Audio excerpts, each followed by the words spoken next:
ನಮಸ್ಕಾರ. ಮುಖ್ಯಾಂಶಗಳು. ರಾಜ್ಯದಲ್ಲಿ ಕೊರೋನಾ ಸೋಂಕು ನಿಯಂತ್ರಣಕ್ಕೆ ಅಗತ್ಯ ಕ್ರಮ. ರಾಜ್ಯಪಾಲರ ಅಧ್ಯಕ್ಷತೆಯಲ್ಲಿ ನಡೆಯುತ್ತಿರುವ ವಿಧಾನಮಂಡಲದ ಸದನ ನಾಯಕರ ಸಭೆ ಪ್ರಗತಿಯಲ್ಲಿ. ಕೋವಿಡ್ ಲಸಿಕೆ ಉತ್ಪಾದನೆ ಹೆಚ್ಚಳದ ಅನಿವಾರ್ಯತೆ. ಲಸಿಕಾ ಉತ್ಪಾದನಾ ಕಂಪನಿಗಳ ಜೊತೆ ಪ್ರಧಾನಿ ನರೇಂದ್ರ ಮೋದಿ ಮಾತುಕತೆ. ಬೆಂಗಳೂರು ಮೆಟ್ರೋ ರೈಲು ವಿಸ್ತರಣಾ ಯೋಜನೆಗೆ ಕೇಂದ್ರ ಸಮ್ಮತಿ. ಸಿಲ್ಕ್ ಬೋರ್ಡ್ನಿಂದ ಅಂತಾರಾಷ್ಟ್ರೀಯ ವಿಮಾನ ನಿಲ್ದಾಣಕ್ಕೆ ಸಂಪರ್ಕ. ಪಿಯೂಷ್ ಗೋಯಲ್. ಹಾಗೂ ಸಹಕಾರ ಇಲಾಖೆಯಿಂದ ಪ್ರಸಕ್ತ ವರ್ಷ 30 ಲಕ್ಷ ರೈತರಿಗೆ ಸಾಲ ಸೌಲಭ್ಯ. ಸುಮಾರು 20,000 ಕೋಟಿ ರೂಪಾಯಿ ಸಾಲ ನೀಡುವ ಗುರಿ. ಎಸ್ಟಿ ಸೋಮಶೇಖರ್. ವಾರ್ತೆಗಳ ವಿವರ. ರಾಜ್ಯದಲ್ಲಿ ಕೋವಿಡ್ ಸೋಂಕು ದಿನೇ ದಿನೇ ಏರಿಕೆಯಾಗುತ್ತಿರುವುದನ್ನು ನಿಯಂತ್ರಿಸುವ ಸಂಬಂಧ ಚರ್ಚಿಸಲು ರಾಜ್ಯಪಾಲ ವಜುಭಾಯಿ ವಾಲಾ ಅವರ ಅಧ್ಯಕ್ಷತೆಯಲ್ಲಿಂದು ಸರ್ವಪಕ್ಷಗಳ ಮುಖಂಡರ ಸಭೆ ವರ್ಚುವಲ್ ವೇದಿಕೆಯ ಮೂಲಕ ನಡೆಯಿತು. ಕೋವಿಡ್ ಸೋಂಕಿಗೆ ಖಾಸಗಿ ಆಸ್ಪತ್ರೆಯಲ್ಲಿ ಚಿಕಿತ್ಸೆ ಪಡೆಯುತ್ತಿರುವ ಮುಖ್ಯಮಂತ್ರಿ ಬಿಎಸ್ ಯಡಿಯೂರಪ್ಪ ಪಾಲ್ಗೊಂಡಿದ್ದರು. ವಿಧಾನ ಪರಿಷತ್ ಸಭಾಪತಿ ಬಸವರಾಜ ಹೊರಟ್ಟಿ, ವಿಧಾನಸಭಾಧ್ಯಕ್ಷ ವಿಶ್ವೇಶ್ವರ ಹೆಗಡೆ ಕಾಗೇರಿ, ವಿಧಾನಮಂಡಲದ ಉಭಯ ಸದನಗಳ ವಿರೋಧ ಪಕ್ಷದ ನಾಯಕರಾದ ಸಿದ್ದರಾಮಯ್ಯ, ಎಸ್ಆರ್ ಪಾಟೀಲ್, ಉಪಮುಖ್ಯಮಂತ್ರಿ ಅಶ್ವತ್ಥ ನಾರಾಯಣ್, ಸಚಿವರಾದ ಬಸವರಾಜ ಬೊಮ್ಮಾಯಿ, ಡಾ ಕೆ ಸುಧಾಕರ್, ವಿವಿಧ ಪಕ್ಷಗಳ ಮುಖಂಡರು, ಮುಖ್ಯ ಕಾರ್ಯದರ್ಶಿ ಪಿ ರವಿಕುಮಾರ್ ಸೇರಿದಂತೆ ಉನ್ನತಾಧಿಕಾರಿಗಳು ಭಾಗವಹಿಸಿದ್ದರು. ಕೋವಿಡ್ ಸೋಂಕಿತರಿಗೆ ಸೂಕ್ತ ಚಿಕಿತ್ಸೆ ನೀಡಲು ಕೈಗೊಳ್ಳಬೇಕಾದ ಕ್ರಮಗಳ ಕುರಿತು ಸಭೆಯಲ್ಲಿ ವಿಸ್ತೃತವಾಗಿ ಚರ್ಚಿಸಲಾಗುತ್ತಿದೆ.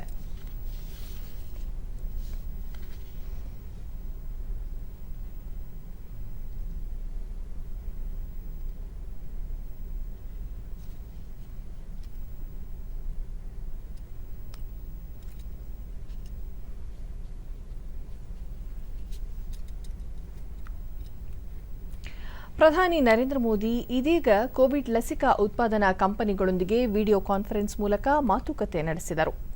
ವಿವಿಧ ಕಂಪನಿಗಳ ಮುಖ್ಯಸ್ಥರು ವರ್ಚುವಲ್ ಸಭೆಯಲ್ಲಿ ಪಾಲ್ಗೊಂಡಿದ್ದರು. ವೈದ್ಯರು ಮತ್ತು ಔಷಧ ಕಂಪನಿಗಳೊಂದಿಗೆ ಈಗಾಗಲೇ ಮಾತುಕತೆ ನಡೆಸಿರುವ ಪ್ರಧಾನಿ ನರೇಂದ್ರ ಮೋದಿ ಲಸಿಕಾ ಉತ್ಪಾದನಾ ಕಂಪನಿಗಳೊಂದಿಗೆ ಸಂವಾದ ನಡೆಸಿದರು. ಮೇ 1ರಿಂದ ದೇಶದಲ್ಲಿನ 18 ವರ್ಷ ಮೇಲ್ಪಟ್ಟ ಎಲ್ಲರಿಗೂ ಕೋವಿಡ್ ಲಸಿಕೆ ನೀಡಲು ಸರ್ಕಾರ ಉದ್ದೇಶಿಸಿದ್ದು, ಈ ಅಭಿಯಾನಕ್ಕೆ ಅಗತ್ಯವಿರುವ ಪ್ರಮಾಣದಲ್ಲಿ ಲಸಿಕೆ ತಯಾರಿಕೆ ಮಾಡುವ ಅನಿವಾರ್ಯತೆ ಕುರಿತು ಪ್ರಧಾನಿಯವರು ಕಂಪನಿಗಳ ಮುಖ್ಯಸ್ಥರಿಗೆ ಮನವರಿಕೆ ಮಾಡಿಕೊಟ್ಟರು. ಭಾರತವಲ್ಲದೆ ವಿದೇಶದ ಲಸಿಕಾ ತಯಾರಿಕಾ ಕಂಪನಿಗಳ ಜೊತೆಯೂ ಪ್ರಧಾನಿ ಮಾತುಕತೆ ನಡೆಸಿದರು. ದೇಶದಲ್ಲಿ ಕೋವಿಡ್ 2ನೇ ಅಲೆ ತೀವ್ರಗತಿಯಲ್ಲಿ ಏರುತ್ತಿರುವ ಕಾರಣ ಈಗಾಗಲೇ ಹಲವು ಕ್ರಮಗಳನ್ನು ಘೋಷಿಸಿರುವ ಸರ್ಕಾರ ಮತ್ತಷ್ಟು ಬಿಗಿ ಕ್ರಮಗಳ ಜೊತೆಗೆ ಲಸಿಕಾ ಅಭಿಯಾನವನ್ನು ಇನ್ನಷ್ಟು ಚುರುಕುಗೊಳಿಸಲು ಉದ್ದೇಶಿಸಿದೆ. बहुत तेजी से सिर्फ 3 महीनों के भीतर तो एक तरह से जो ये वैक्सीन मैन्युफैक्चरिंग कंपनीज है उनका योगदान है, उनका एक रोल है और पूरे देश को कोरोना के खिलाफ उनमें प्रतिरोधक क्षमता भरने के लिए और एक तरह से उनको कोरोना महामारी से सुरक्षित बनाने के लिए आने वाले समय में भी उनका बड़ा योगदान हम जानते हैं। संतोष, कल ही एक बड़ा ऐलान प्रधानमंत्री मोदी की तरफ से हुआ है कि देश का हर वो नागरिक जो 18 साल से ज्यादा उम्र का हो चुका है वो 1 मई से पात्र होगा कोरोना का टीका लगवाने का। तो ऐसे में जो चुनौती है वो जरूर वैक्सीन मैन्युफैक्चरर्स की बढ़ जाती है। उनको तेजी से अपना उत्पादन बढ़ाना पड़ेगा। देश की जो अपेक्षाएं हैं, देश की जो मांग होगी, अलग अलग राज्यों तरफ से जो डिमांड आएगी उस डिमांड ಕೊರೋನಾ ಸೋಂಕಿನ 2ನೇ ಅಲೆ ಪ್ರಸರಣದ ಹಿನ್ನೆಲೆಯಲ್ಲಿ 1ರಿಂದ 9ನೇ ತರಗತಿಗಳ ಮೌಲ್ಯಾಂಕನ ವಿಶ್ಲೇಷಣೆ ಮತ್ತು ಫಲಿತಾಂಶ ಪ್ರಕಟಣೆ ಕುರಿತು ಸಾರ್ವಜನಿಕ ಶಿಕ್ಷಣ ಇಲಾಖೆ ತರಗತಿವಾರು ನಿರ್ಧಾರ ಕೈಗೊಂಡಿದೆ ಎಂದು ಪ್ರಾಥಮಿಕ ಮತ್ತು ಪ್ರೌಢ ಶಿಕ್ಷಣ ಸಚಿವ ಎಸ್ ಸುರೇಶ್ ಕುಮಾರ್ ತಿಳಿಸಿದ್ದಾರೆ. 1ರಿಂದ 5ನೇ ತರಗತಿ ಮತ್ತು 6ರಿಂದ 9ನೇ ತರಗತಿಗಳವರೆಗೆ ಮೌಲ್ಯಾಂಕನ ಕುರಿತು ಪ್ರತ್ಯೇಕ ಮಾರ್ಗಸೂಚಿಗಳನ್ನು ಹೊರಡಿಸಲಾಗಿದೆ. 1ರಿಂದ 9ನೇ ತರಗತಿಗಳ ವಿದ್ಯಾರ್ಥಿಗಳ ವಿದ್ಯಾಗಮ ಕಾರ್ಯಕ್ರಮದಲ್ಲಿ ನಿರ್ವಹಿಸಿದ ದಾಖಲೆಗಳು ಮತ್ತು ಸಂವಹನದ ಆಧಾರದ ಮೇಲೆ ಕೆಲವು ಶಾಲೆಯವರು ಆನ್ಲೈನ್ ತರಗತಿ ಮೂಲಕ ನಿರ್ವಹಿಸಿದ್ದಲ್ಲಿ ಆ ಸಂದರ್ಭದಲ್ಲಿ ಅವಲೋಕಿಸಿದ ವಿದ್ಯಾರ್ಥಿಗಳ ಕಲಿಕಾ ಪ್ರಗತಿ, ಮಕ್ಕಳಿಗೆ ನೀಡಿದ ಪ್ರಬಂಧ, ಹೋಂವರ್ಕ್, ಇತರೆ ಚಟುವಟಿಕೆಗಳನ್ನು ಆಧರಿಸಿ ಕೃತಿ ಸಂಪುಟ, ಚೈಲ್ಡ್ ಪ್ರೊಫೈಲ್ ಮತ್ತು ಇತರ ಲಭ್ಯ ದಾಖಲೆಗಳನ್ನು ಅವಲೋಕಿಸಲಾಗುವುದು ಎಂದು ಸಚಿವರು ತಿಳಿಸಿದರು. ಈವರೆಗೆ ಪೂರೈಸಿದ ಪಠ್ಯವಸ್ತು ಸಾಮರ್ಥ್ಯ, ಕಲಿಕಾ ಫಲಗಳ ಸಾಧನೆ ಮತ್ತು ಕೊರತೆಗಳನ್ನು ಶಾಲಾ ಹಂತದಲ್ಲಿ ಸಿಸಿಇ ನಿಯಮಗಳಂತೆ ವಿಶ್ಲೇಷಿಸಿ ಪ್ರಗತಿ ಪಥದಲ್ಲಿ ದಾಖಲಿಸಲಾಗುತ್ತದೆ. ಮುಂದಿನ ತರಗತಿಗೆ ಬಡ್ತಿ ನೀಡುವುದು, ಅದನ್ನು ಪ್ರಗತಿ ಪಥದಲ್ಲಿ ದಾಖಲಿಸುವುದು ಸೇರಿದಂತೆ ಎಲ್ಲ ಪ್ರಕ್ರಿಯೆಗಳನ್ನು ಏಪ್ರಿಲ್ 30ರೊಳಗೆ ನಿರ್ವಹಿಸಿ ಫಲಿತಾಂಶ ದಾಖಲಿಸಿ ಪೂರ್ಣಗೊಳಿಸಲು ನಿರ್ದೇಶನ ನೀಡಲಾಗಿದೆ ಎಂದು ಸಚಿವರು ಹೇಳಿದ್ದಾರೆ.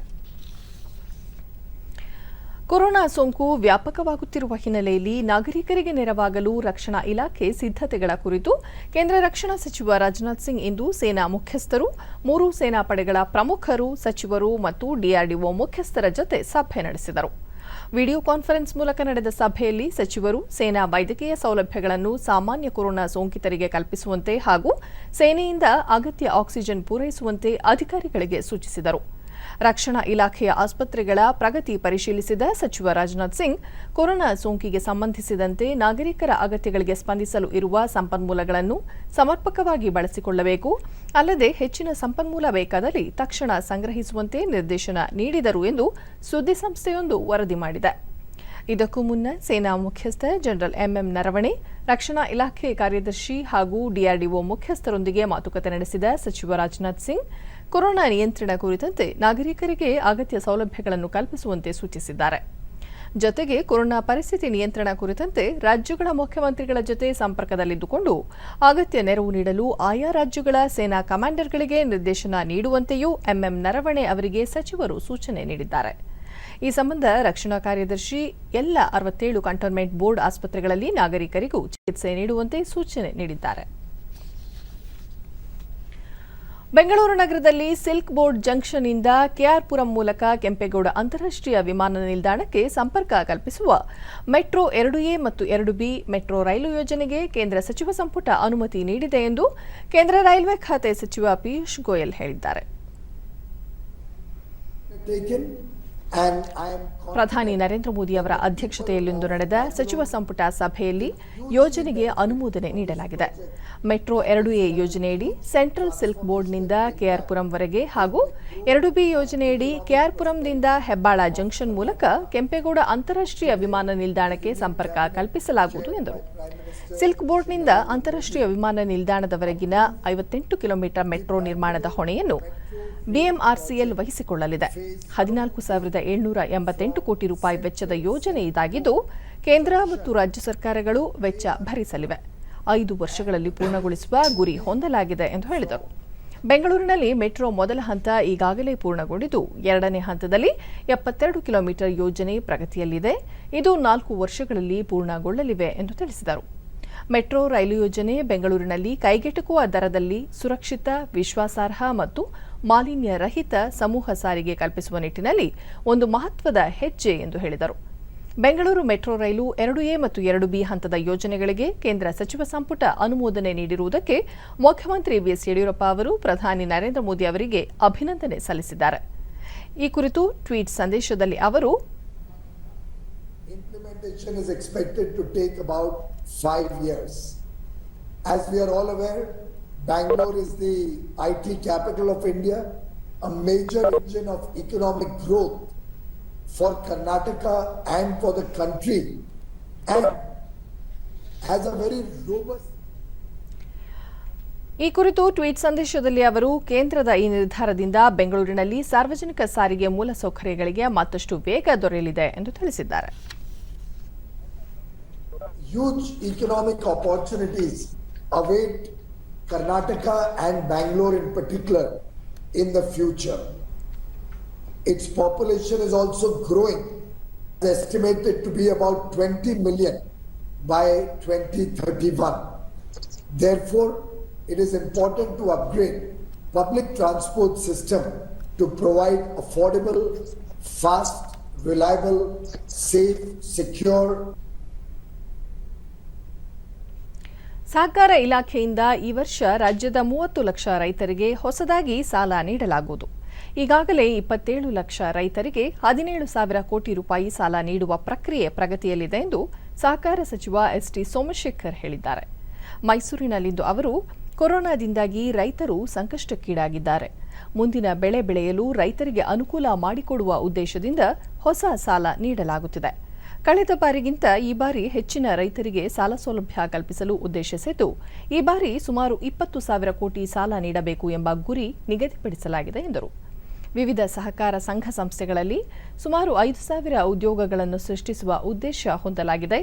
ರೈತರು ಬೆಳೆದ ಬೆಳೆಗಳಿಗೆ ಉತ್ತಮ ಬೆಲೆ ಸಿಗಬೇಕೆಂಬ ಉದ್ದೇಶದಿಂದ ಎಪಿಎಂಸಿ ಕಾಯ್ದೆಗೆ ತಿದ್ದುಪಡಿ ತರಲಾಗಿದೆ. ರಾಜ್ಯದ 162 ಎಪಿಎಂಸಿಗಳನ್ನು ಅಂತಾರಾಷ್ಟ್ರೀಯ ಮಟ್ಟಕ್ಕೆ ಮೇಲ್ದರ್ಜೆಗೇರಿಸಲಾಗುವುದು ಎಂದು ಸಚಿವರು ತಿಳಿಸಿದರು. ಮೈಸೂರು ಜಿಲ್ಲೆಯಲ್ಲಿ ಕೋವಿಡ್ ಸೋಂಕಿತರಿಗೆ ಲಸಿಕೆ ಹಾಗೂ ಆಮ್ಲಜನಕದ ಕೊರತೆ ಇಲ್ಲ. 8 ಲಕ್ಷ ಫಲಾನುಭವಿಗಳಿಗೆ ಲಸಿಕೆ ಹಾಕುವ ಗುರಿ ಹೊಂದಲಾಗಿದ್ದು, ಇದುವರೆಗೂ 4.5 ಲಕ್ಷ ಜನರಿಗೆ ಲಸಿಕೆ ನೀಡಲಾಗಿದೆ. ಅಗತ್ಯ ಮುಂಜಾಗ್ರತಾ ಕ್ರಮಗಳನ್ನು ಕೈಗೊಳ್ಳಲು ಜಿಲ್ಲಾಡಳಿತ ಮುಂದಾಗಿದೆ ಎಂದು ಜಿಲ್ಲಾ ಉಸ್ತುವಾರಿಯೂ ಆಗಿರುವ ಸಚಿವ ಸೋಮಶೇಖರ್ ತಿಳಿಸಿದರು. ಆಮೇಲೆ ಬೆಡ್ ಸ್ಟಾಕ್ ಇದೆ. ಏನೇನು ಈ ಕೋವಿಡ್-19 ಹಿನ್ನೆಲೆಯಲ್ಲಿ ಏನೇನು ಮುಂಜಾಗ್ರತಾ ಕ್ರಮ ತೆಗೆದುಕೊಳ್ಬೋದು ಅದೆಲ್ಲವನ್ನು ಕೂಡ ತೆಗೆದುಕೊಳ್ತಕ್ಕಂಥದ್ದಕ್ಕೆ ಮಾಡಿದ್ದೇವೆ. ಒಟ್ಟು 8 ಲಕ್ಷ ಜನರಿಗೆ ವ್ಯಾಕ್ಸಿನೇಷನ್ ಹಾಕಬೇಕು ಅಂತಕ್ಕಂಥದ್ದು ಟಾರ್ಗೆಟ್ ಫಿಕ್ಸ್ ಮಾಡಿದ್ದೇವೆ. ಈಗ 4.5 ಲಕ್ಷ ಮೇಲ್ಪಟ್ಟು ವ್ಯಾಕ್ಸಿನೇಷನ್ ಹಾಕಿದ್ದೇವೆ.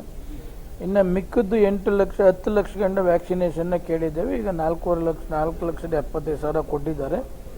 ಇವತ್ತು 47,000 ಬಂದಿದೆ. ಈಗ ಹಂತವಾಗಿ ಕೊಡ್ತಕ್ಕಂಥದ್ದು, ಹಂತವಾಗಿ ವ್ಯಾಕ್ಸಿನೇಷನ್ ಆಗ್ತಕ್ಕಂಥದ್ದಕ್ಕೆ ಚಾಲನೆ.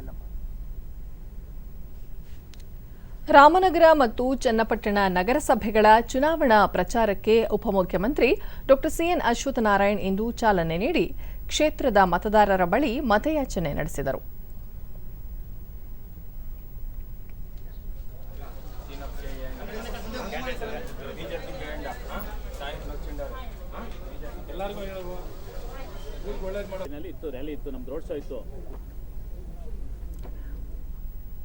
ಬಳಿಕ ಮಾತನಾಡಿದ ಅವರು, ಜಿಲ್ಲೆಯು ನಗರ ಪಾಲಿಕೆಯಾಗುವ ಎಲ್ಲ ಅರ್ಹತೆಯನ್ನು ಹೊಂದಿದ್ದು, ಇದಕ್ಕೆ ಪೂರಕವಾದ ಎಲ್ಲ ಕ್ರಮಗಳನ್ನು ಮುಂದಿನ ದಿನಗಳಲ್ಲಿ ತೆಗೆದುಕೊಳ್ಳಲಿದ್ದೇವೆ. ನಗರದ ಜನರು ಮುಂದಿನ ಚುನಾವಣೆಗೆ ನಗರ ಪಾಲಿಕೆ ಮತದಾನ ಮಾಡಲಿದ್ದಾರೆ ಎಂದು ಭರವಸೆ ನೀಡಿದರು. ಸರ್ಕಾರವು ಜನರ ಕಲ್ಯಾಣಕ್ಕಾಗಿ ಶ್ರಮಿಸುತ್ತಿದ್ದು, ಕೊರೋನಾ ಸೋಂಕಿನ ಲಕ್ಷಣಗಳು ಕಂಡುಬಂದರೆ ಪರೀಕ್ಷೆ ಮಾಡಿಸಿಕೊಳ್ಳಿ ಎಂದು ಜನತೆಯಲ್ಲಿ ಮನವಿ ಮಾಡಿದರು. ಬದ್ಧವಾಗಿ ಕೆಲಸ ಮಾಡುವಂಥದ್ದಾಗಬೇಕು. ಇನ್ನು ಬೇರೆ ಇನ್ಯಾವುದಕ್ಕೂ ಅವಕಾಶ ಇಲ್ಲ. ಬಹಳ ಸ್ಪಷ್ಟವಾಗಿ ನಮ್ಮ ಪಕ್ಷ ಜನರ ಪರವಾಗಿ, ಜನರಿಗೋಸ್ಕರ ಕೆಲಸ ಮಾಡಲಿಕ್ಕೆ ನಾವು ನಿಂತಿರೋದು.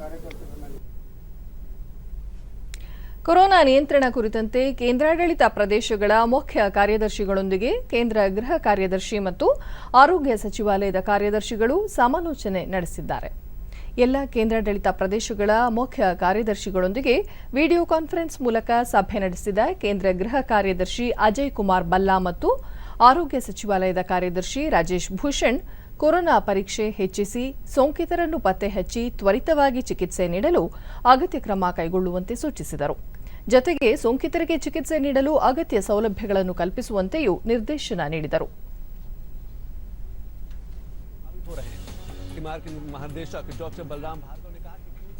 ನೀತಿ ಆಯೋಗದ ಸದಸ್ಯ ಡಾ ವಿಕೆ ಪಾಲ್, ಆರೋಗ್ಯ ಸಂಶೋಧನಾ ಇಲಾಖೆ ಕಾರ್ಯದರ್ಶಿಯೂ ಆಗಿರುವ ಭಾರತೀಯ ವೈದ್ಯಕೀಯ ಸಂಶೋಧನಾ ಮಂಡಳಿಯ ಡೈರೆಕ್ಟರ್ ಜನರಲ್ ಡಾ ಬಲರಾಮ್ ಭಾರ್ಗವ್ ಸಭೆಯಲ್ಲಿ ಹಾಜರಿದ್ದರು. ದೇಶಾದ್ಯಂತ ಕೊರೋನಾ ಸೋಂಕು ಹೆಚ್ಚುತ್ತಿರುವ ಹಿನ್ನೆಲೆಯಲ್ಲಿ ಕೇಂದ್ರ ಸರ್ಕಾರಿ ಅಧಿಕಾರಿಗಳು ಮತ್ತು ನೌಕರರ ಕಚೇರಿಗೆ ಹಾಜರಾತಿಗೆ ಸಂಬಂಧಿಸಿದಂತೆ ಮಾರ್ಗಸೂಚಿ ಹೊರಡಿಸಿದ್ದು, 50% ಸಿಬ್ಬಂದಿ ಮಾತ್ರ ಹಾಜರಿರಬೇಕು ಎಂದು ನಿರ್ಬಂಧ ಹೇರಿದೆ. ಈ ಆದೇಶ ಕೇಂದ್ರ ಸರ್ಕಾರದ ಸಚಿವಾಲಯ ಮತ್ತು ವಿವಿಧ ಇಲಾಖೆಗಳಿಗೆ ಅನ್ವಯವಾಗುತ್ತದೆ. ಉಪಕಾರ್ಯದರ್ಶಿ ಅಥವಾ ತತ್ಸಮಾನ ಅಧಿಕಾರಿಗಳು ಮತ್ತು ಅದಕ್ಕಿಂತ ಕೆಳಮಟ್ಟದ ಅಧಿಕಾರಿಗಳ ಒಟ್ಟು ಸಂಖ್ಯೆಯ 50% ಮಂದಿ ಮಾತ್ರ ಕಚೇರಿಗೆ ಹಾಜರಾಗಬೇಕು. ಈ ಮಾರ್ಗಸೂಚಿಯು ಇದೇ ತಿಂಗಳ 30ರವರೆಗೆ ಅಥವಾ ಮುಂದಿನ ಆದೇಶದವರೆಗೆ ಜಾರಿಯಲ್ಲಿರುತ್ತದೆ ಎಂದು ಸೂಚಿಸಲಾಗಿದೆ. ಕಚೇರಿಗೆ ಹಾಜರಾಗುವ ಎಲ್ಲಾ ನೌಕರರು ಕೊರೋನಾ ನಿಯಂತ್ರಣ ನಿಯಮಾವಳಿಗಳನ್ನು ಕಟ್ಟುನಿಟ್ಟಾಗಿ ಪಾಲಿಸಬೇಕು. ಕಚೇರಿಗೆ ಹಾಜರಾಗದ ಅಧಿಕಾರಿಗಳು ಮನೆಯಿಂದಲೇ ಕೆಲಸ ನಿರ್ವಹಿಸಬೇಕು. ಅದೇ ರೀತಿ ವಿಕಲಚೇತನರು ಮತ್ತು ಗರ್ಭಿಣಿಯರಿಗೆ ಕಚೇರಿಗೆ ಬರುವುದರಿಂದ ವಿನಾಯಿತಿ ನೀಡಬಹುದು ಎಂದು ಮಾರ್ಗಸೂಚಿಯಲ್ಲಿ ತಿಳಿಸಲಾಗಿದೆ. ಈ ಸಂಬಂಧ ಪ್ರತಿಕ್ರಿಯಿಸಿರುವ ಸಾರ್ವಜನಿಕ ಕುಂದುಕೊರತೆ ಮತ್ತು ಪಿಂಚಣಿ ರಾಜ್ಯ ಸಚಿವ ಡಾ ಜಿತೇಂದ್ರ ಸಿಂಗ್, ರಾಜ್ಯ ಮತ್ತು ಕೇಂದ್ರಾಡಳಿತ ಪ್ರದೇಶಗಳ ಸರ್ಕಾರಗಳು ಕೂಡ ಇದೇ ರೀತಿಯ ಮಾರ್ಗಸೂಚಿಗಳನ್ನು ಹೊರಡಿಸುವ ಚಿಂತನೆ ನಡೆಸಲಿವೆ ಎಂದು ಹೇಳಿದ್ದಾರೆ. ದೇಶದಲ್ಲಿ ಕಳೆದ 24 ಗಂಟೆಗಳಲ್ಲಿ 2,59,170 ಹೊಸ ಕೋವಿಡ್-19 ಪ್ರಕರಣಗಳು ವರದಿಯಾಗಿವೆ. 1,54,761 ಮಂದಿ ಚೇತರಿಸಿಕೊಂಡಿದ್ದು 1,761 ಮಂದಿ ಮೃತಪಟ್ಟಿದ್ದಾರೆ. ಇದರೊಂದಿಗೆ ದೇಶದಲ್ಲಿ ಒಟ್ಟು ಸೋಂಕಿತರ ಸಂಖ್ಯೆ 1,50,21,089ಕ್ಕೆ ಏರಿಕೆಯಾಗಿದೆ ಎಂದು ಕೇಂದ್ರ ಆರೋಗ್ಯ ಸಚಿವಾಲಯ ತಿಳಿಸಿದೆ. ಇದುವರೆಗೆ 1,31,08,582 ಮಂದಿ ಗುಣಮುಖರಾಗುವುದರೊಂದಿಗೆ ಚೇತರಿಕೆ ಪ್ರಮಾಣ ಶೇಕಡಾ 85.56ರಷ್ಟಿದೆ. ಒಟ್ಟು 20,31,977 ಸಕ್ರಿಯ ಪ್ರಕರಣಗಳಿದ್ದು ಶೇಕಡಾ 13.23ರಷ್ಟಿದೆ. ಇದುವರೆಗೆ 1,80,530 ಮಂದಿ ಮೃತಪಟ್ಟಿದ್ದು ಈ ಪ್ರಮಾಣ ಶೇಕಡಾ 1.16ರಷ್ಟಿದೆ. ಈವರೆಗೆ ದೇಶಾದ್ಯಂತ 12,71,29,113 ಮಂದಿಗೆ ಲಸಿಕೆ ನೀಡಲಾಗಿದೆ.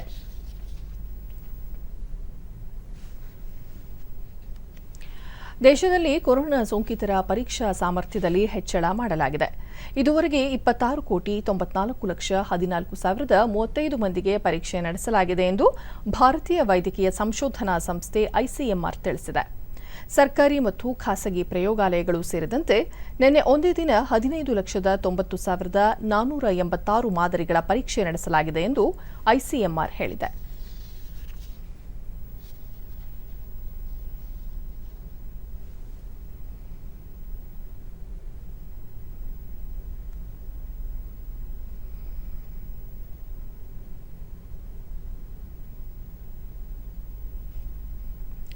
ಬೆಂಗಳೂರಿನಲ್ಲಿರುವ ಎಮರ್ಜೆನ್ಸಿ ರೆಸ್ಪಾನ್ಸ್ ಟೀಮ್ ಎಂಬ ಹೆಸರಿನ ತಂಡವು ಕೋವಿಡ್-19 ಕುರಿತಾದ ಆರೋಗ್ಯ ಸೇವೆಗಳ ಬಗ್ಗೆ ಸಾರ್ವಜನಿಕರಿಗೆ ಮಾಹಿತಿ ಮತ್ತು ಸಲಹೆ ನೀಡುವ ಸಲುವಾಗಿ www.covidhelplinebangaloru.com ಎಂಬ ಜಾಲತಾಣವನ್ನು ಆರಂಭಿಸಿದೆ.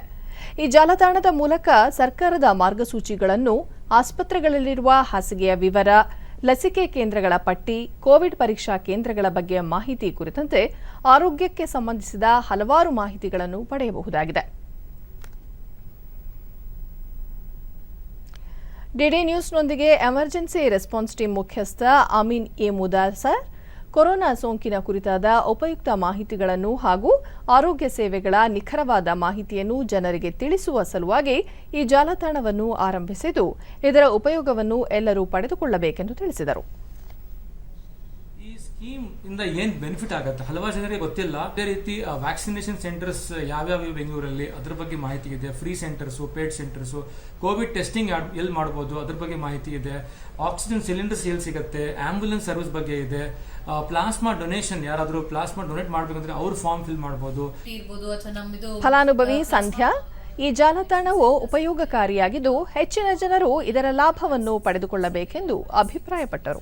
ಟೆಸ್ಟಿಂಗ್ ಫೆಸಿಲಿಟೀಸ್ ಎಲ್ಲಿದೆ, ಪೇಡ್ ಟೆಸ್ಟಿಂಗ್ ಫೆಸಿಲಿಟೀಸ್ ಎಲ್ಲಿದೆ, ಅದೆಲ್ಲದ್ರದ್ದು ಇದು ಸಿಗ್ತಾ ಹೋಯ್ತು ಅಲ್ಲಿ ಇನ್ಫಾರ್ಮೇಶನ್. ಸೊ ನಮಗೆ ಕೂಡ ಫ್ಯಾಮಿಲಿ ಮೆಂಬರ್ ಒಬ್ಬರಿಗೆ ಬೇಕಾದಾಗ ಟೆಸ್ಟಿಂಗ್ ಸೆಂಟರ್ ಹತ್ರದಲ್ಲಿ ಎಲ್ಲಿದೆ ಅಂತ ನೋಡೋದಕ್ಕೆ ಆ ವೆಬ್ಸೈಟ್ನೇ ನಾನು ಕೂಡ ರೆಫರ್ ಮಾಡಿದ್ದೆ. ರಾಜ್ಯಾದ್ಯಂತ ಕೋವಿಡ್-19 ಎರಡನೇ ಅಲೆ ಹೆಚ್ಚುತ್ತಿರುವ ಹಿನ್ನೆಲೆಯಲ್ಲಿ ಉಡುಪಿ ಜಿಲ್ಲಾ ಆರೋಗ್ಯ ಮತ್ತು ಕುಟುಂಬ ಕಲ್ಯಾಣ ಇಲಾಖೆ ಸೋಂಕು ನಿಯಂತ್ರಣಕ್ಕೆ ಸಕಲ ವ್ಯವಸ್ಥೆಯನ್ನು ಮಾಡಿಕೊಂಡಿದೆ.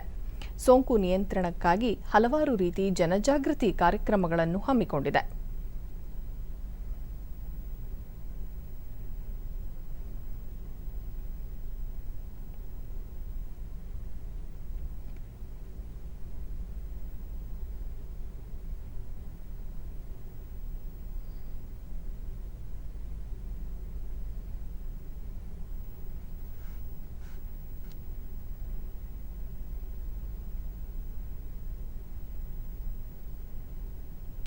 ಡಿಡಿ ನ್ಯೂಸ್ನೊಂದಿಗೆ ಜಿಲ್ಲಾ ಆರೋಗ್ಯಾಧಿಕಾರಿ ಸುಧೀರ್ ಚಂದ್ರಚೂಡ, ಜಿಲ್ಲೆಯ ಸರ್ಕಾರಿ ಮತ್ತು ಖಾಸಗಿ ಆಸ್ಪತ್ರೆಗಳಲ್ಲಿ ಶೇಕಡಾ 50ರಷ್ಟು ಹಾಸಿಗೆಗಳನ್ನು ಕೋವಿಡ್ ಸೋಂಕಿತರಿಗಾಗಿ ಕಾಯ್ದಿರಿಸಲಾಗಿದೆ. ಆಮ್ಲಜನಕ ಸಿಲಿಂಡರ್ ಜಿಲ್ಲಾ ಆಸ್ಪತ್ರೆಗಳಲ್ಲಿ ಅಳವಡಿಸಿದ್ದು ವೆಂಟಿಲೇಟರ್ ವ್ಯವಸ್ಥೆಗಳನ್ನು ಕಲ್ಪಿಸಲಾಗಿದೆ ಎಂದು ತಿಳಿಸಿದರು. ಜಿಲ್ಲೆಯ ಜನರು ಮುಖಗವಸು, ಸ್ಯಾನಿಟೈಸರ್ ಬಳಕೆ ಮಾಡುವುದರ ಜೊತೆಗೆ ವ್ಯಕ್ತಿಗತ ಅಂತರ ಕಾಪಾಡಿಕೊಳ್ಳುವ ಮೂಲಕ ಸೋಂಕು ನಿಯಂತ್ರಿಸಲು ಮುಂದಾಗಬೇಕೆಂದು ಮನವಿ ಮಾಡಿದರು. ಜಾಸ್ತಿ ನಮ್ಮ ಜಿಲ್ಲೆಯಲ್ಲಿ ಪ್ರೈವೇಟ್ ಮತ್ತು ಗೌರ್ಮೆಂಟಲ್ಲಿ ಸೇರಿ ನಾವು ವ್ಯವಸ್ಥೆ ಮಾಡಿಕೊಂಡಿದ್ದೇವೆ. ಸೊ ಈ ನಿಟ್ಟಿನಲ್ಲಿ ನಾವು ಎಲ್ಲ ನಮ್ಮ ABR ಕ್ಯಾಂಪೇನ್ ಎಲ್ಲ ಹಾಸ್ಪಿಟ್ಲ್ಗಳಿಗೂ ನಾವು ಏನು 50% ಅವರಲ್ಲಿರುವ ಬೆಡ್ಡಿನ ಕೆಪಾಸಿಟಿಯಲ್ಲಿ 50% ನಮ್ಮ ಕೋವಿಡಿಗೆ ಮೀಸಲಾಗಿಡುವಂತೆ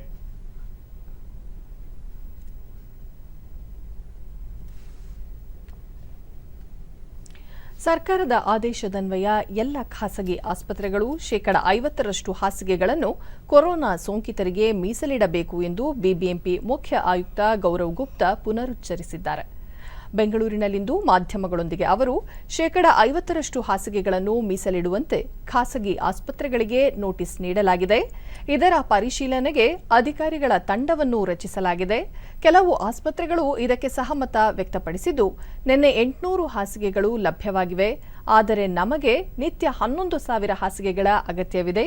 ಇದು ಲಭ್ಯವಾದರೆ ಸದ್ಯದ ಪರಿಸ್ಥಿತಿಯನ್ನು ತಹಬದಿಗೆ ತರಲು ಸಹಕಾರಿಯಾಗಲಿದೆ ಎಂದು ಅವರು ತಿಳಿಸಿದರು. ಹಾಸಿಗೆಗಳನ್ನು ಒದಗಿಸದ ಆಸ್ಪತ್ರೆಗಳ ವಿರುದ್ಧ ಕಟ್ಟುನಿಟ್ಟಿನ ಕ್ರಮ ಕೈಗೊಳ್ಳಲಾಗುವುದು ಎಂದರು. ಆಮ್ಲಜನಕ ಪೂರೈಕೆ ಸಂಬಂಧ ಸರ್ಕಾರದ ಮಟ್ಟದಲ್ಲಿ ಈಗಾಗಲೇ ಸಮಿತಿ ರಚನೆಯಾಗಿದೆ. ಸಮಿತಿಯು ಆರೋಗ್ಯ ಸಚಿವರು ಸೇರಿದಂತೆ ಪ್ರಮುಖರೊಂದಿಗೆ ಸಭೆ ನಡೆಸಿದ್ದು, ಆಮ್ಲಜನಕ ಕೊರತೆ ಎದುರಾಗದಂತೆ ಕ್ರಮ ಕೈಗೊಳ್ಳಲಿದೆ ಎಂದರು.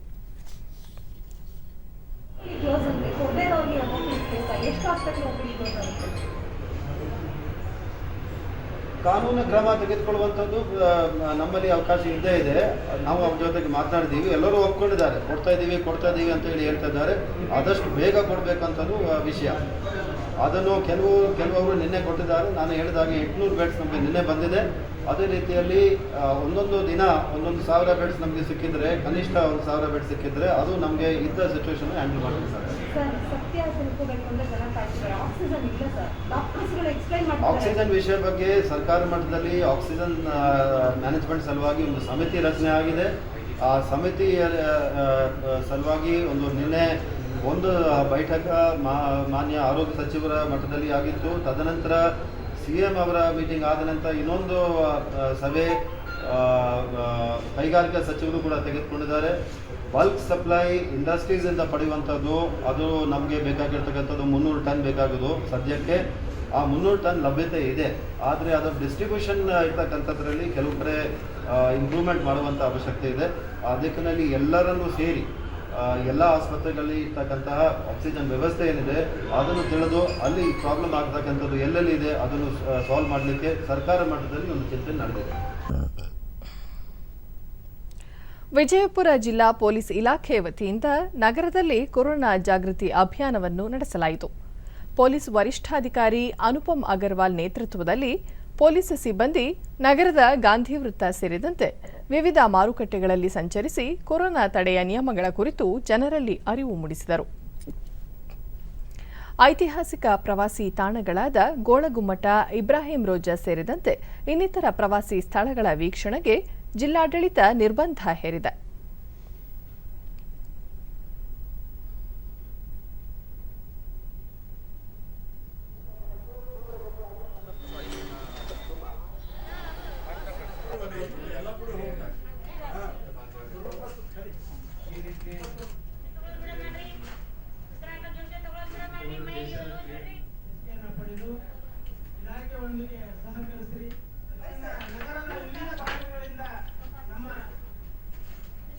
ನಮ್ಮೆಲ್ಲರಿಗೂ ಗೊತ್ತಿರೋ ಹಾಗೆ ಡಿಡಿ ನ್ಯೂಸ್ನೊಂದಿಗೆ ಅನುಪಮ್ ಅಗರ್ವಾಲ್, ಕೋವಿಡ್ 2ನೇ ಅಲೆ ವೇಗವಾಗಿ ಹರಡುತ್ತಿದ್ದು ಜಿಲ್ಲೆಯಲ್ಲಿ ಕಳೆದ 1 ವಾರದಲ್ಲಿ ಹೆಚ್ಚು ಪ್ರಕರಣಗಳು ದಾಖಲಾಗಿವೆ. ಹೀಗಾಗಿ ಕೋವಿಡ್ ನಿಯಮಗಳ ಕುರಿತು ಜಾಗೃತಿ ಮೂಡಿಸಲಾಗುತ್ತಿದೆ ಎಂದರು. ಕಳೆದ 1 ವಾರ 10 ದಿವಸದಿಂದ 200ಕ್ಕಿಂತ ಹೆಚ್ಚು ಕೇಸಸ್ ದಿವಸ ರಿಪೋರ್ಟ್ ಆಗ್ತಾ ಇದೆ. 1 ವಾರದಲ್ಲಿ 1000ಕ್ಕಿಂತ ಹೆಚ್ಚು ಪ್ರಕರಣ ದಾಖಲಾಗಿದೆ. ಸೊ ಅದಕ್ಕಾಗಿ ನಾವು ಮತ್ತೆ ಕಳೆದ ವರ್ಷ ಯಾವ ರೀತಿ ಇದೇ ಸಮಯದಲ್ಲಿ ಕ್ರಮ ತಗೊಳ್ತಾ ಇದ್ದೀವಿ, ಮತ್ತೆ ಅದೇ ಪ್ರಮಾಣದಲ್ಲಿ ನಾವು ಈಗ ಕ್ರಮ ತಗೊಳ್ಳಿಕ್ಕೆ ಈಗ ಬದ್ಧಾಗಿದ್ದೀವಿ. ಇವತ್ತು ಈ ಸಂದರ್ಭದಲ್ಲಿ ಮತ್ತೆ ಪಬ್ಲಿಕ್ಗೆ ಅದು ಕೊರೋನಾ ಪ್ರಕರಣಗಳು ಹೆಚ್ಚುತ್ತಿರುವ ಕಾರಣ ಜಿಲ್ಲಾಡಳಿತಗಳು ಜನರಲ್ಲಿ ಅರಿವು ಮೂಡಿಸುವ ಕಾರ್ಯಕ್ರಮಗಳನ್ನು ನಡೆಸುತ್ತಿವೆ. ರಾಯಚೂರು ನಗರದ ಡಾ ಬಿಆರ್ ಅಂಬೇಡ್ಕರ್ ವೃತ್ತದಲ್ಲಿ ಮಾಸ್ಕ್ ಧರಿಸದೆ ಸಂಚಾರ ಮಾಡುತ್ತಿದ್ದ ವಾಹನ ಸವಾರರಿಗೆ ಜಿಲ್ಲಾ ಪೊಲೀಸ್ ವರಿಷ್ಠಾಧಿಕಾರಿ ಪ್ರಕಾಶ್ ಅಮೃತ್ ನಿಕ್ಕಂ ಕೋವಿಡ್ ನಿಯಮಗಳನ್ನು ಕಡ್ಡಾಯವಾಗಿ ಪಾಲಿಸುವಂತೆ ಸೂಚಿಸಿದರು. ಮಾಸ್ಕ್ ಧರಿಸುವಿಕೆ ಹಾಗೂ ವ್ಯಕ್ತಿಗತ ಅಂತರ ಕಾಪಾಡಿಕೊಳ್ಳುವಂತೆ ಸಾರ್ವಜನಿಕರಲ್ಲಿ ಮನವಿ ಮಾಡಿದರು.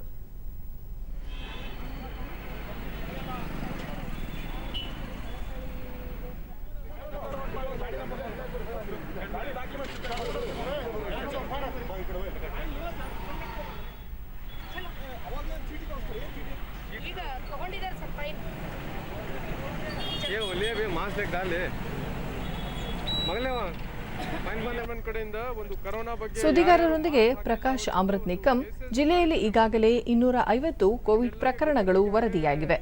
ಕೋವಿಡ್ ನಿಯಂತ್ರಣ ಕ್ರಮಗಳನ್ನು ಅನುಸರಿಸುವಂತೆ ಜಾಗೃತಿ ಮೂಡಿಸಲಾಗುತ್ತಿದೆ ಎಂದು ತಿಳಿಸಿದರು. ಹೆಚ್ಚಳ ಆಗ್ತಾ ಇದೆ. ಅದಕ್ಕೆ ನಿನ್ನೆ ಕೂಡ ನಾವು ನಮ್ಮ ಪೊಲೀಸ್ ಡಿಪಾರ್ಟ್ಮೆಂಟ್ ಕಡೆಯಿಂದ 480 ಕೇಸಸ್ ಹಾಕಿದ್ದೀವಿ. ಇವತ್ತು ಕೂಡ ನಾವು ಕೇಸಸ್ ಮಾಡ್ತಾ ಇದ್ದೀವಿ. ಈಗ ನಾವು ತುರ್ವಿಯಾಳದಲ್ಲಿ ನಿನ್ನೆ ಕರ್ನಾಟಕ ರಾಜ್ಯದಲ್ಲಿ ಕೋವಿಡ್ 2ನೇ ಅಲೆ ಹೆಚ್ಚಾಗಿರುವುದರಿಂದ ಹಾವೇರಿಯಲ್ಲಿ ಜಿಲ್ಲಾಡಳಿತ ಹಾಗೂ ಪೊಲೀಸ್ ಇಲಾಖೆ ವತಿಯಿಂದ ಸಾರ್ವಜನಿಕರಿಗೆ ಮಾಸ್ಕ್ ಧರಿಸುವ ಕುರಿತು ಜಾಗೃತಿ ಮೂಡಿಸಲಾಯಿತು. ಹಾವೇರಿ ನಗರದ ಹೊಸಮನೆ ಸಿದ್ದಪ್ಪ ವೃತ್ತದಲ್ಲಿ ಜಿಲ್ಲಾ ಪೊಲೀಸ್ ಅಧಿಕಾರಿಗಳು ಮಾಸ್ಕ್ ಧರಿಸುವ ಕುರಿತು ಜಾಥಾ ನಡೆಸಿ ಜನಜಾಗೃತಿ ಮೂಡಿಸಿದರು. ಜನರು ಆರೋಗ್ಯದ ಬಗ್ಗೆ ಕಾಳಜಿ ವಹಿಸಬೇಕು ಹಾಗೂ ಮಾಸ್ಕ್ ಧರಿಸಿಕೊಂಡು ಓಡಾಡಬೇಕು ಎಂದು ಮನವಿ ಮಾಡಿದರು.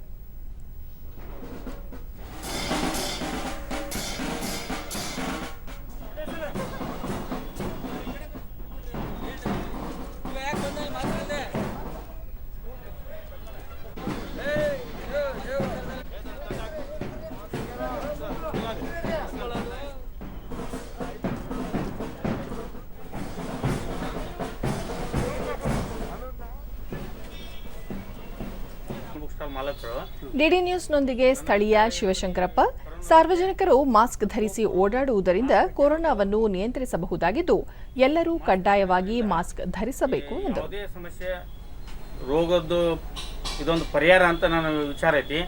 ಮಾಸ್ಕ್ ಹಾಕೊಳ್ಳೋದು ಮತ್ತು ಕೈ ತೊಳ್ಕೊಳ್ಳೋದು, ಸೋಷಿಯಲ್ ಡಿಸ್ಟೆನ್ಸ್ ಮೇಂಟೈನ್ ಮಾಡೋದ್ರಿಂದ ಈ ಕೊರೋನಾ ನಾವು ಹೊಡೆದೋಡಿಸ್ಬೋದು ಅಂತ ನನ್ನ ಸಾಕ್ಷಿಯಾಗಿ ಹೇಳುತ್ತೇನೆ. ಈ ಸರ್ಕಾರ ಇನ್ನೂ ಮತ್ತೊಬ್ಬ ಸ್ಥಳೀಯ ನಿರಂಜನ್, ಕೋವಿಡ್ 2ನೇ ಅಲೆ ಹೆಚ್ಚಾಗಿದ್ದು ಇದರ ನಿಯಂತ್ರಣಕ್ಕೆ ಸರ್ಕಾರ ಸಮರ್ಥವಾದ ಕ್ರಮಗಳನ್ನು ಕೈಗೊಳ್ಳಬೇಕು ಎಂದು ತಿಳಿಸಿದರು.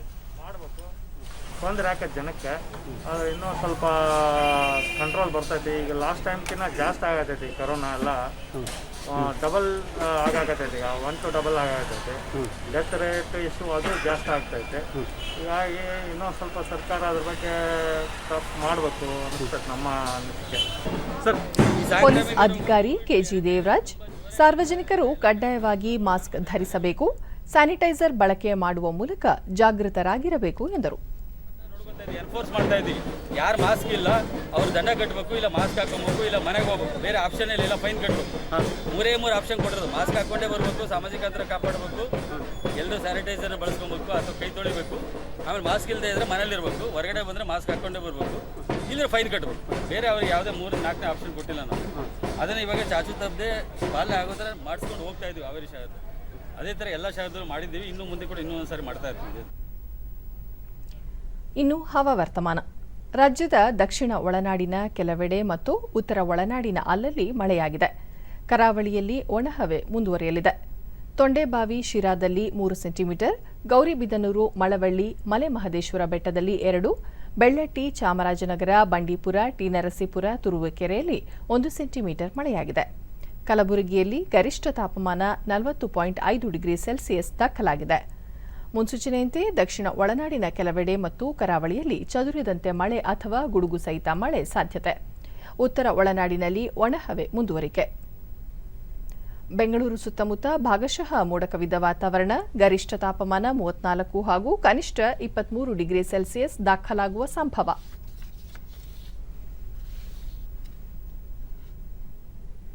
ಕೊನೆಯಲ್ಲಿ ಮತ್ತೊಮ್ಮೆ ಮುಖ್ಯಾಂಶಗಳು. ರಾಜ್ಯದಲ್ಲಿ ಕೊರೋನಾ ಸೋಂಕು ನಿಯಂತ್ರಣಕ್ಕೆ ಅಗತ್ಯ ಕ್ರಮ. ರಾಜ್ಯಪಾಲರ ಅಧ್ಯಕ್ಷತೆಯಲ್ಲಿ ನಡೆಯುತ್ತಿರುವ ವಿಧಾನಮಂಡಲದ ಸದನ ನಾಯಕರ ಸಭೆ ಪ್ರಗತಿಯಲ್ಲಿ. ಕೋವಿಡ್ ಲಸಿಕೆ ಉತ್ಪಾದನೆ ಹೆಚ್ಚಳದ ಅನಿವಾರ್ಯತೆ. ಲಸಿಕಾ ಉತ್ಪಾದನಾ ಕಂಪನಿಗಳ ಜತೆ ಪ್ರಧಾನಿ ನರೇಂದ್ರ ಮೋದಿ ಮಾತುಕತೆ. ಬೆಂಗಳೂರು ಮೆಟ್ರೋ ರೈಲು ವಿಸ್ತರಣಾ ಯೋಜನೆಗೆ ಕೇಂದ್ರ ಸಮ್ಮತಿ. ಸಿಲ್ಕ್ ಬೋರ್ಡ್ನಿಂದ ಅಂತಾರಾಷ್ಟ್ರೀಯ ವಿಮಾನ ನಿಲ್ದಾಣಕ್ಕೆ ಸಂಪರ್ಕ. ಪಿಯೂಷ್ ಗೋಯಲ್. ಹಾಗೂ ಸಹಕಾರ ಇಲಾಖೆಯಿಂದ ಪ್ರಸಕ್ತ ವರ್ಷ 30 ಲಕ್ಷ ರೈತರಿಗೆ ಸಾಲ ಸೌಲಭ್ಯ. ಸುಮಾರು 20,000 ಕೋಟಿ ರೂಪಾಯಿ ಸಾಲ ನೀಡುವ ಗುರಿ.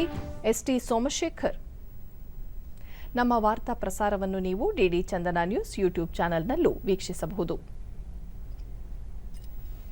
ವೀಕ್ಷಕರೇ, ನಾನು ಈಗ ಸ್ಟುಡಿಯೋದಿಂದ ತೆರಳುತ್ತಿರುವ ಕಾರಣ ಮಾಸ್ಕ್ ಧರಿಸುತ್ತಿದ್ದೇನೆ.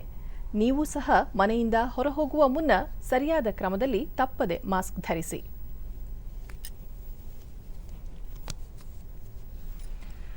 ವ್ಯಕ್ತಿಗತ ಅಂತರ ಕಾಪಾಡಿಕೊಳ್ಳುವುದರೊಂದಿಗೆ ನೀವು ಸುರಕ್ಷಿತವಾಗಿರಿ, ನಿಮ್ಮವರನ್ನು ಸುರಕ್ಷಿತವಾಗಿರಿಸಿ.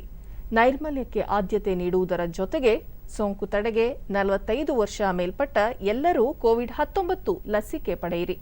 ನಮ್ಮ ಮುಂದಿನ ವಾರ್ತಾ ಪ್ರಸಾರ ರಾತ್ರಿ 9 ಗಂಟೆಗೆ. ನಮಸ್ಕಾರ.